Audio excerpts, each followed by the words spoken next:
සියලු දෙනාටම සුබ දවසක්. මම කේ.එම්. නිර්මලා ප්‍රභා කුමාරි කහඳර. මම අද ඔයාලත් එක්කලා කතා කරන්න යන්නේ සමාජ ඉගෙනුම් න්‍යාය පිළිබඳව. Social Learning Theory.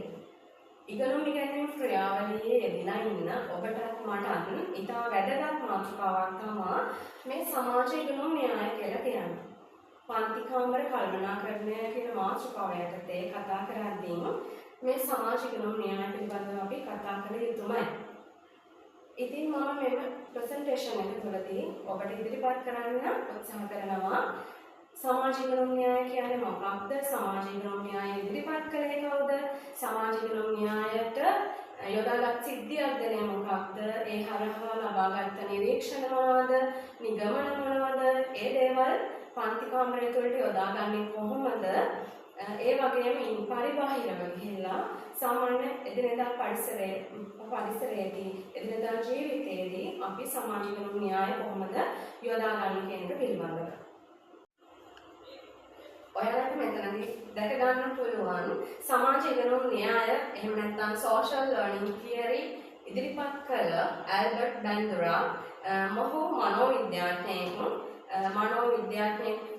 විතරක්ම නෙමෙයි මනෝවිද්‍යා ශාස්ත්‍රයට වගේම අධ්‍යාපන ශාස්ත්‍රයට චිකිත්සා ශාස්ත්‍රයට විශාල සේවයක් ඉටු කළ පුද්ගලයෙක්. අපි ඊළඟට හොයලා බලමු සමාජ ඉගෙනුම් න්‍යාය සාරාංශය මොකක්ද කියලා. සමාජ ඉගෙනුම් න්‍යාය කෙටියෙන් අපි මොකක්ද කියලා හොයලා බලමු. සාරාංශය ඉගෙනීම සිදුවන්නේ ඍජු අත්දැකීම් වලින් පමණක් නොව අන් අයගේ චර්යාවන් නිරීක්ෂණය කිරීමෙන් සහ අනුකරණය කිරීමෙන් බව ඔහු තර්ක කළේ. ඇල්බර්ට් බැන්දුරා ඔහුගේ සිද්ධි අධ්‍යයනය තුළින් ලබාගත් නිගමනය තමයි පුද්ගලයෙක් නිර්මාණය වෙන්නේ. ඔහුගේ චර්යාවන් නිර්මාණය වෙන්නේ ඔහු ලබන නිරීක්ෂණ මත පමණක් නෙවෙයි අනුකරණයන් තුළින් කියන එක. ඇල්බර්ට් බැන්දුරාගේ සමාජ ඉගෙනුම් න්‍යාය ඒ කියන්නේ social learning theory අනුව මිනිසුන් අන් අය නිරීක්ෂණය කිරීමෙන් සහ අනුකරණය කිරීමෙන් නව චර්යා ආකල්ප හා චිත්තවේගීය ප්‍රතිචාර ඉගෙන ගන්න ආකාරය පැහැදිලි කරන වැදගත් මනෝවිද්‍යාත්මක ප්‍රවේශයක් විදිහට හඳුන්වන්නට පුළුවන්.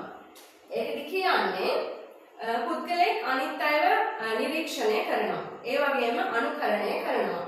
ඒ තුලින් ඔහු තුල නව චර්යා ගොඩනගා ගන්නවා. ඒ වගේම ඔහුගේ මනස තුල නව ආකල්ප චිත්ත වේග ප්‍රතිචාර ගොඩනගා ගන්නවා. අපි හිතමු පුද්ගලයෙක් තමන් ලබන අත්දැකීම් එක්ක යහපත් අත්දැකීම් එක්කලා යහපත් චර්යාවක් නිරීක්ෂණය කරොත් ඔහු ඒ යහපත් චර්යාව අනුකරණය කරනවා.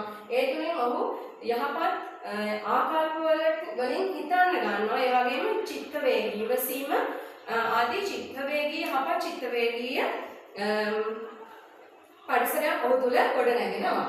එතකොට ඒ වගේම තමයි නරක පසුබිමක් නරක නිරීක්ෂණයක් නරක චර්යාවක් ඔහු නිරීක්ෂණය කළොත් එය නැවත ඔහු අනුකරණය කරන්න ගන්නවා. ඒ තුළින් ඔහු තුළ වැරදි ආකල්ප අයහපත් ආකල්ප ගොඩනැගෙනවා. ඒ වගේම අයහපත් චිත්තවේගී ආකල්පයන් ඔහු තුළ නිර්මාණය වෙනවා. ඒ කියන්නේ දරා ගන්න බැරි දේවල්, අධික තරහව, කෝපය, ඒ වගේ දේවල් වලට පෙළඹෙනවා ඒ චර්යා නිරීක්ෂණය කිරීම තුළින්. ඇල්බර්ට් බැන්දුරා විසින් සමාජ ඉගෙනුම් න්‍යාය ඉදිරිපත් කරන පාදක කරගත්ත මූලික සිද්ධාන්තය තමයි මේ බොබෝඩෝල් එක්ස්පෙරිමන්ට් එක. ඒකෙදී ආක්‍රමණශීලී චර්යාවන් නිරීක්ෂණය කිරීමෙන් ළමයි එය අනුකරණය කරන ආකාරය විදහා දැක්වෙන බව එම පරීක්ෂණයෙන් ඔහු පෙන්වා දෙනවා. අපි ඊළඟට බලමු මේ එක්ස්පෙරිමන්ට් එක කරේ කොහොමද කියලා. බොබෝඩෝල් පරීක්ෂණය සඳහා අවුරුදු 3-6ක් අතර ළමුන් 70 දෙනෙක් තමයි යොදාගන්නේ. මෙහිදී ගැහැණු ළමයි 36කුත් පිරිමි ළමයි 36කුත් යොදා ගන්නවා. මෙම පිරිස කණ්ඩායම් 3කට බෙදා වෙන් කළ අතර එම කණ්ඩායම් 3 සඳහා වෙන චිත්‍රපට 3ක් ප්‍රදර්ශනය කළා. එතකොට මේ ළමයි 72 දෙනෙක් මේ සඳහා යොදාගත්තා. 36 දෙනෙක් ගැහැණු ළමයි 36 දෙනෙක් පිරිමි ළමයි. නැවත මේ ගැහැණු ළමයි 36 12 වශයෙන් කණ්ඩායම් 3කට බෙදුවා. පිරිමි ළමයි 36 12 වශයෙන් කණ්ඩායම් 3ට වෙන් කළා. පළමු කණ්ඩායමට පෙනුම් චිත්‍රපටයේදී දකින්නට තිබුණේ පුද්ගලයෙක් බොබෝඩෝල්ට පහර දෙන අතර ඔහුට පහර දීම අවසානයේ කෑම, පැණි රස, ප්‍රශංසා ආදිය ලැබෙනවා. ඒ කියන්නේ පළවෙනි චිත්‍රපටයේ බලන්න ගියපු ළමයි කණ්ඩායමට දකින්න පුළුවන් උනේ පුද්ගලයෙක් බොබෝඩෝල්ට පහර දෙනවා. ඒ බොබෝඩෝල්ට පහර දීම නිසා ඔහුට ඒ පහර දීම අවසානයේ කෑම, පැණි රස, ප්‍රශංසා ආදිය ලැබෙනවා. එතකොට ළමයි ඒ පහර දීම පිළිබඳව ධනාත්මකව තමයි ඒක දකින්නේ. ඊළඟ දෙවන කණ්ඩායම පුද්ගලයෙක් බොබෝඩෝල්ට පහර දෙන ආකාරය ඔහුට පහර දීම අවසානයේ දඬුවම් ලැබෙන බව දකිනවා. දෙවනි කණ්ඩායමට පෙනුණු චිත්‍රපටයේදී බොබෝඩෝල්ට පහර දෙන පුද්ගලයාට දඬුවම් ලැබෙනවා. මුල් අවස්ථාවේදී කෑම, පැණි රස, ප්‍රශංසා ලැබුණා. දෙවැනි අවස්ථාවේදී දඬුවම් ලැබුණා. තුන්වෙනි කණ්ඩායමට පෙනුණු චිත්‍රපටයේදී පුද්ගලයෙක් බොබෝඩෝල්ට පහර දෙනවා. ඔහුට කිසිවක් ලැබෙන්නේ නැහැ. දැන් මුල් අවස්ථාවේදී කෑම ලැබුණා, පැණි රස ලැබුණා, ඒ වගේම ප්‍රශංසා ලැබුණා. දෙවැනි කණ්ඩායම බලපු චිත්‍රපටයේදී බොබෝඩෝල්ට පහර දුන්න කෙනාට දඬුවම් ලැබුණා. තුන්වෙනි අවස්ථාවේදී බොබෝඩෝල්ට පහර දුන්න කෙනාට කිසිම දෙයක් ලැබුණේ නැහැ. අපි ඊළඟට බලමු මොකක්ද සිදු වුනේ කියලා. චිත්‍රපටයේ ආරම්භල අවසානයේදී මේ සියලුම ළමුන් බොබෝඩෝල්ලා සිටින කාමරයකට රැගෙන ගොස් නිදහසේ ඔවුන්ට කැමති ලෙස හැසිරීමට අවස්ථාව ලබා දී ඇල්බර්ට් බැන්දුරා එම ළමුන්ට නොපෙනෙනසේ එක්මන් දර්පණයක් කරහා ළමුන්ගේ හැසිරීම නිරීක්ෂණය කරනු ලබනවා. එහෙදි කියන්නේ මෙන්න මේ දේ. දැන් අර චිත්‍රපටි තුන පෙන්වන කණ්ඩායම් තුනට එයින් පස්සේ ඇල්බර්ට් බැන්දුරා මේ සිසුන් කණ්ඩායම රැගෙන ඇවිල්ලා බොබෝඩෝල්ලා ඉන්න කාමරයකට දාලා වහනවා. ඊට පස්සේ ඇල්බර්ට් බැන්දුරා ඔවුන්ගේ හැසිරීම ඔවුන්ට නොපෙනෙනසේ නිරීක්ෂණය කරනවා. දැන් ළමයි දන්නේ නැහැ කෙනෙක් බලාගෙන ඉන්නවා කියලා එයාලා කරන දේවල්. ඔහු ඒ සඳහා යොදාගන්නේ එක්මන් දර්පණ. ඒ කියලා කියන්නේ එක් අයෙකුට පමණක් පෙනෙන කණ්ණාඩි. දැන් ඔහු ළමුන් දෙස බලන්න ඉන්නවා කියලා ඒ දර්පණය තුලින් පෙනෙන්නේ නැහැ. ඇල්බර්ට් බැන්දුරාට ඒ ළමයින්ගේ දර්ශනය හොඳින් හොඳාකාරව පේනවා. එහිදී නිරීක්ෂණය කරපු දේ තමයි පළමු කණ්ඩායමේ සිටපු ළමයි මිහිරි මතක නිසා බොබෝඩෝල්ලට පහර දුන්නා. මොකක්ද මිහිරි මතකය? අර කෑම, ඒ වගේම පැණි රස, ප්‍රශංසා, ඒ ළමයි දැකපු මිහිරි දර්ශන. ඉතින් මේ නිසා මේ මිහිරි මතකයක් නේ තියෙන්නේ. අර බොබෝඩෝල්ට පහර දුන්නා කියන දේ මේ මෙයාලගේ ඔළුවේ තියෙන පහර දුන්න කෙනාට ඒ පැණි රස හම්බුණා, ප්‍රශංසා හම්බුණා කියන මිහිරි මතකය. ඒ මිහිරි මතකයත් එක්කලා මේ ළමයි අර කාමරයට හිටපු බොබෝඩෝල්ලට පහර දුන්නා. දෙවන කණ්ඩායමේ ළමයි අමිහිරි මතකය නිසා පහර දෙමින් වළකින්න ලදී.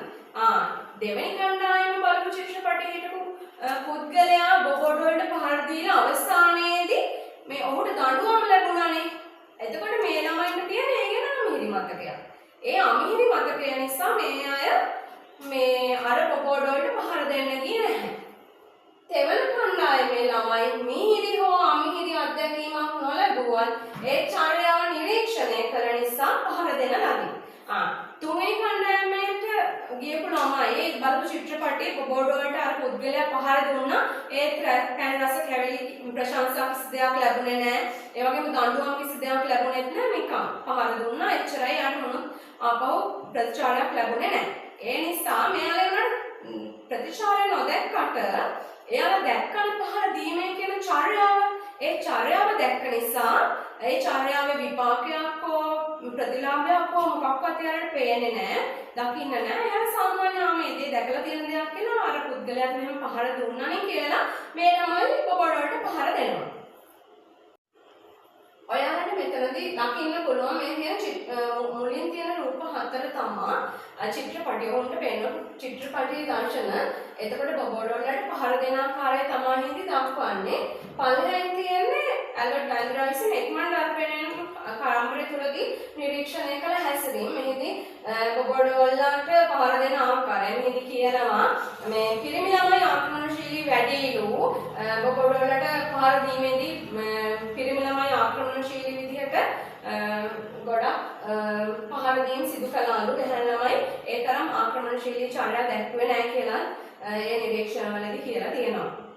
ඇල්බර්ට් බැන්ඩ්‍රා විසින් ඉදිරිපත් කරපු මෙම සිද්ධාන්තනය අනුව ඉගෙනීමේ මූලික පියවර 4ක් මෙහිදී අපිට දැක ගන්න පුළුවන්. ඉන් පළවෙනි එක තමයි නිරීක්ෂණය. මූලිකව ළමුන් සිදු කරන නිරීක්ෂණය. දෙමාපියන් ගුරුවරුන් විතරක් සහ මාධ්‍ය නිරීක්ෂණය මෙහිදී අපිට හඳුන්වන්නට පුළුවන්. දැන් අද සමාජයේ වෙද්දී ළමයින්ගේ හැසිරීම කලින් ළමයින්ට සාපේක්ෂව වෙනස් ගොඩක්. ළමයි සමාජ මාධ්‍ය ඇසුරු කරනවා වැඩි. දෙමාපියන් ගුරුවරුන් විතරක් ආශ්‍රය අඩුයි ඇත්තටම. ඒ දේවල් අඩුයි. එතකොට සමාජ මාධ්‍ය ආශ්‍රය වැඩි. ඒ හැසිරීම එකද මේ වෙද්දී ආක්‍රමණශීලී චර්යා වැඩි බවක් පේන තියෙනවා පන්ති කාමර තුල. ඉතින් දෙමාපියන්ත් ඒ වගේ තමයි අර ඒ අයගේ තියෙන චිත්ත වේගී ආකල්ප හැසිරීම ඔක්කොම ආක්‍රමණශීලී පැත්තට බහුතරයක් ගිහින් තියෙනවා. ඉතින් ඒවා නිසාද අද පන්ති කාමරය තුල සිටින දරුවා අර ආවේගකාරී ආක්‍රමණශීලී චර්යාවලින් වැඩි වෙනවා. ඉතින් ඒකට පාදක වෙනවා මේ දෙමාපියන්ගේ ගුරුවරුන්ගේ සමපදස්ත මිතුරන්ගේ වැඩිහිටියන්ගේ වගේම මාධ්‍ය හසුරවන්නන්ගේ මේ හැසිරීම. ඔහු නිරීක්ෂණය කිරීම. ඊළඟට අනුකරණය. නිරීක්ෂණය අන් අය තුළ දක්නට ලැබෙන හැසිරීම අනුකරණය.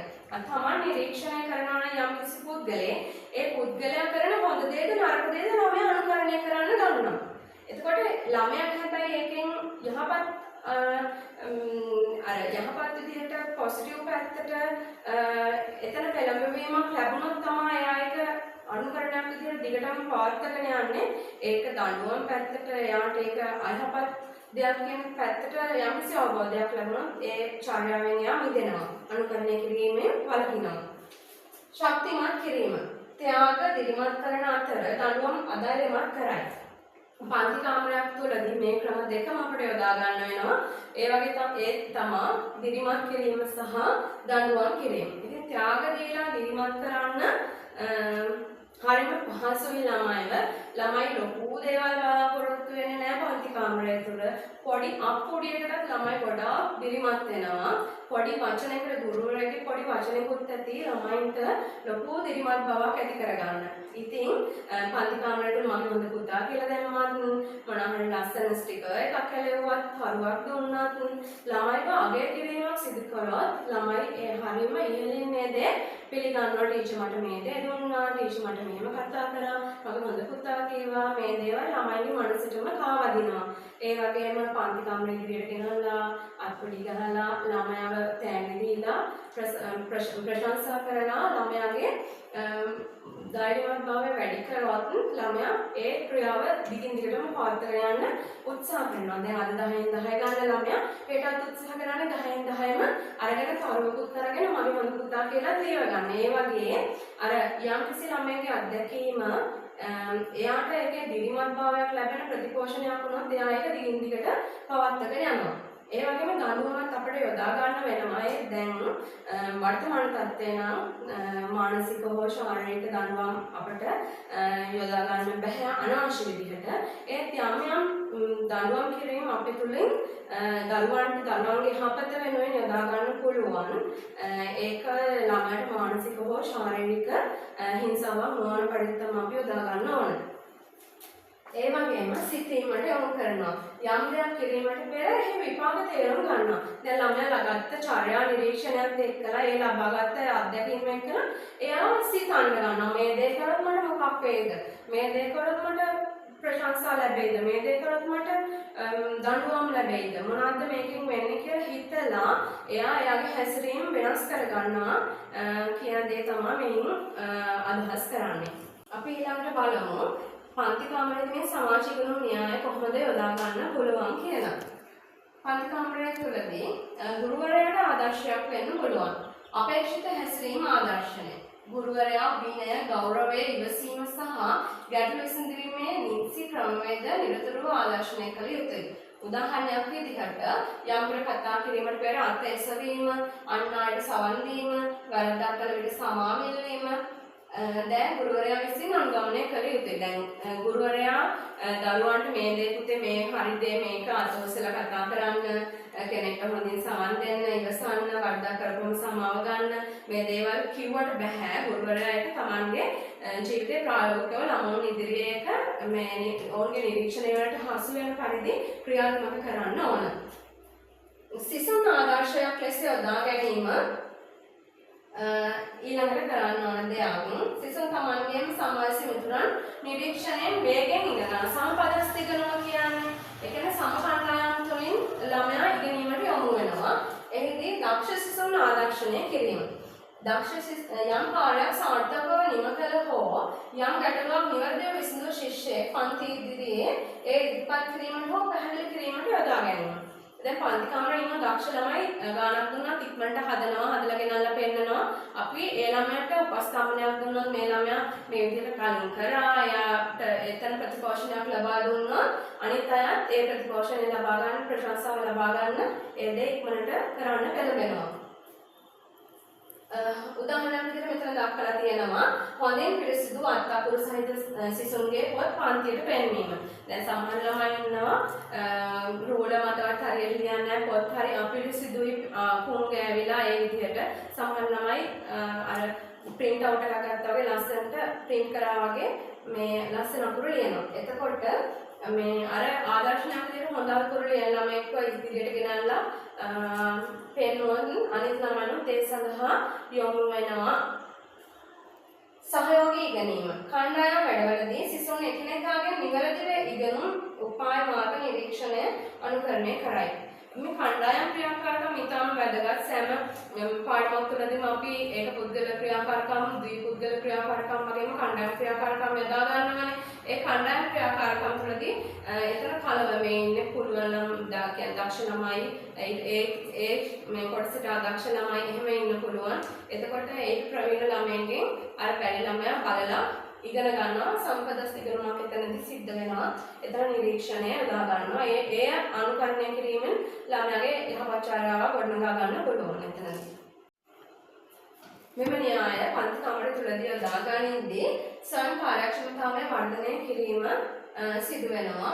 බඳුරා පෙන්වා දෙන ආකාරයට යම් කාර්යයක් සාර්ථකව කළ හැකි බවට පුද්ගලයා තුළ ඇති විශ්වාසය ඉගෙනීමට බලපාන බව හෝ පෙන්වලා දීලා තියෙනවා. සාර්ථක අත්දැකීම් සැපයීම මුලින්ම කුඩා කළ හැකි ඉලක්ක ලබා දීමෙන් සහ ඒවා සාර්ථක වූ පසු ප්‍රශංසා කිරීමෙන් සිසුන් තුළ මට පුළුවන් කියන හැඟීම ඇති කිරීම. අභියෝගාත්මක ඉලක්ක ස්වයං කාර්යක්ෂමතාවයේ වර්ධනය වූ පසු ක්‍රමයෙන් වඩා අභියෝගාත්මක කාර්යයන් වෙත යොමු කිරීම. මෙහිදී කියන්නේ අර කුඩා තැනින් පටන් අරගෙන ඉහළට යන්න පොඩි ඉලක්ක ලබා දීලා ඔහුගේ ප්‍රධාන ඉලක්කය කරා යොමු කරන්න ඔහුට ස්වයං කාර්යක්ෂමතාවයක් ඇති වෙන්න කටයුතු කරන්න කියන දේ. පස්වෙනි එක තමයි දෘශ්‍ය ආදර්ශනය. නිරීක්ෂණය මෙහිදී වැදගත්.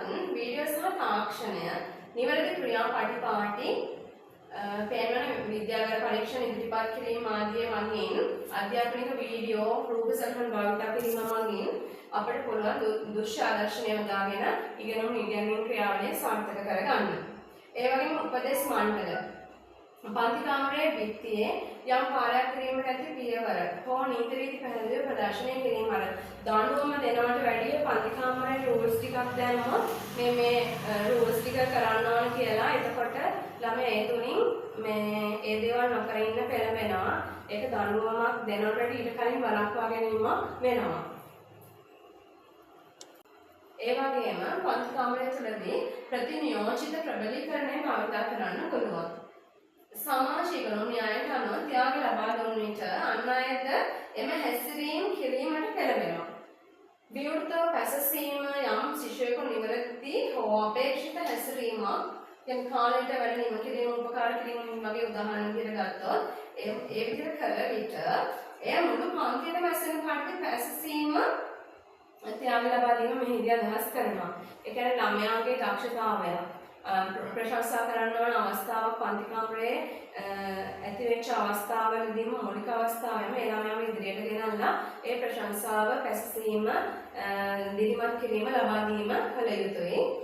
දඬුවම් අමතර උදාහරණයක් වශයෙන් අපි දක්වලා තියෙනවා ජනක ඉතා නිහඬ වැඩ කරන නිසා ඔබට හොඳ වැඩ good work ස්ටිකරයක් ලැබෙනවා. ඔබටත් ඒ ආකාරයට නිහඬව වැඩ කළ හැකියි කියලා දැන් අපේ පන්තියේ ළමයි ටිකක් ഘോഷාකාරයෙන් කොච්චර කිව්වත් පුතේ සද්ද කරන්න එපා කියලා එයාලා ඒක චුට්ටකින් අය අමතක වෙනවා. ඒකට ഘോഷාකාරී තත්ත්වයේ මගහරින්න ගත්ත ක්‍රමයක් තමයි මේ හොඳ වැඩ good work කියලා ස්ටිකර් තියෙනවා අර ස්ටැම්ප් තියෙනවා ඒ දේවල් යොදාගෙන දරුවෝ උන්ගේ ප්‍රතිපෝෂණ ඉහළ නංවන්න පුළුවන්.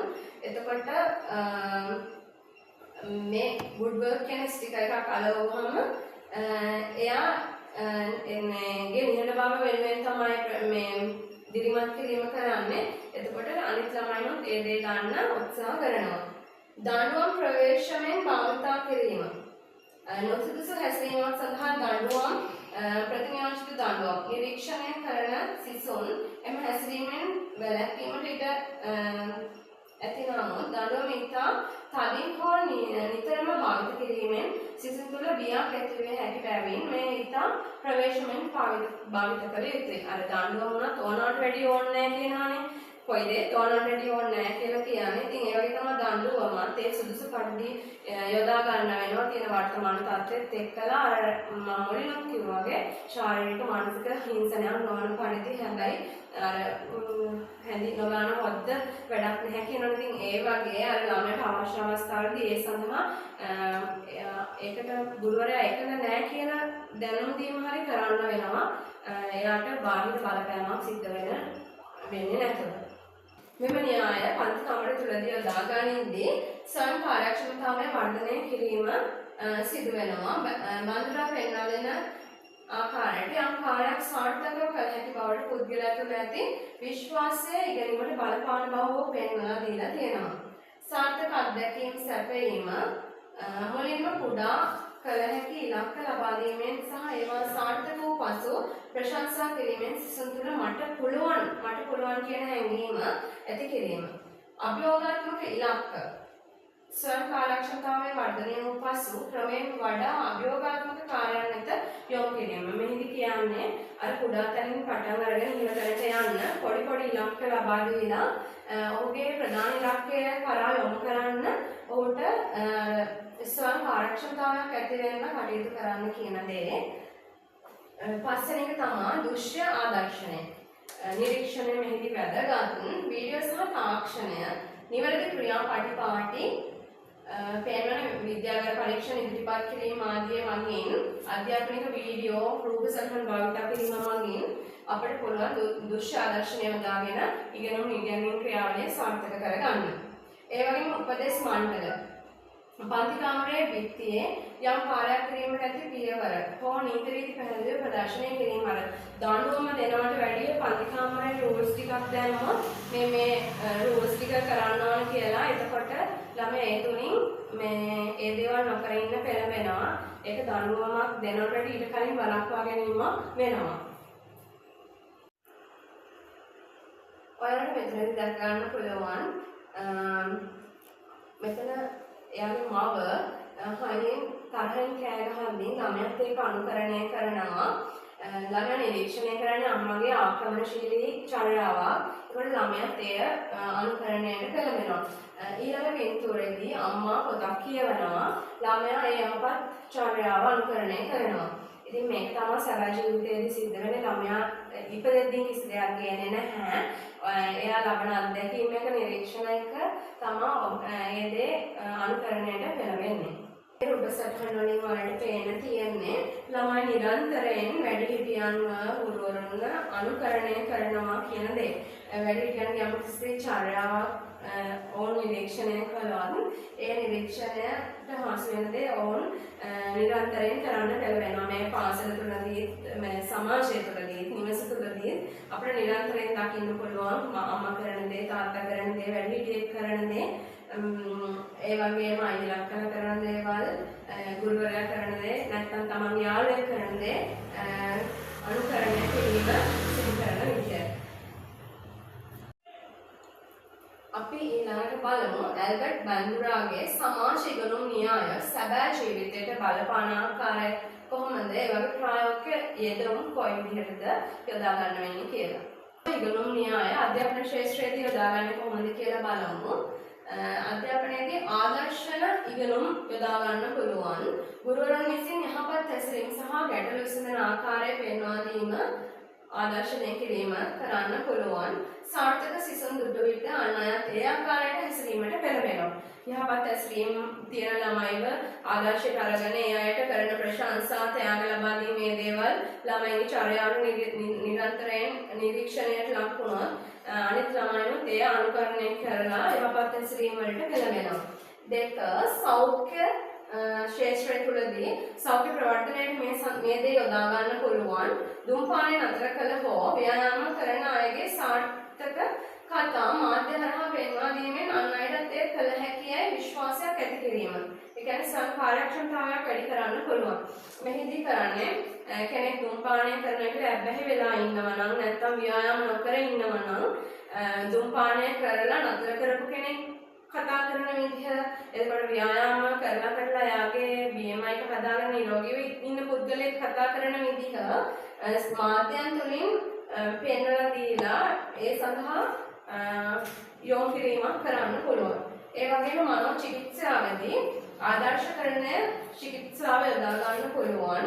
යම් වීතිකාවක් බයක් තියෙනවා නම් කෙනෙක්ට පුද්ගලයෙක්ට වෙනත් අයෙකු බියකින් තොරව එන තත්ත්වයට මුහුණ දෙනවා පෙන්වීම මෙය ඔවුන්ගේ බිය ඇති කිරීමට බිය නැති කිරීමට අඩු කිරීමට උපකාරී වෙනවා. ඒ කියන්නේ දැන් කෙනෙක් ඉන්නවනම් වතුර නාන්න බයයි ඉන්නවනේ. ඒකට නාන්න බයයි නම් තව කෙනෙක් නාන දිහා පෙන්නලා එයා බියකින් තොර වේදී කරනවා කියන දේ මනසට පාවද්දලා ඒ සඳහා යොමු කරන්න පුළුවන්. එතකොට සමහර ළමයි අභියෝග වලට බයයි, ඉස්සරහට ගිහින් කතාවක් කරන්න බයයි, රැස්වීම කතාවක් කරන්න බයයි. ඒකට කරන ළමයි එයාට ලැබෙන ප්‍රශංසා විදුහල්පතිතුමාගෙන් ඒ දේවල් පෙන්නලා මේ එතකොට බිය ඇති වෙන තැන් වලට අනිත් අය මුහුණ දෙන ආකාරය ප්‍රායෝගිකව හරි වීඩියෝ මගින් හරි පෙන්නලා අපිට ඒ බිය නැති කරලා චර්යාව යහපත් චර්යාවට ගන්න පුළුවන්. අද දවසේදී අපි කතා කරා සමාජ ඉගෙනුම් න්‍යාය පිළිබඳව. ඇල්බර්ට් බැන්ඩුරා විසින් ඉදිරිපත් කරපු සමාජ ඉගෙනුම් න්‍යාය පන්ති කාමරයට යොදාගන්නේ කොහොමද කියන එක ගැන අපි විස්තරාත්මකව කතා කරා.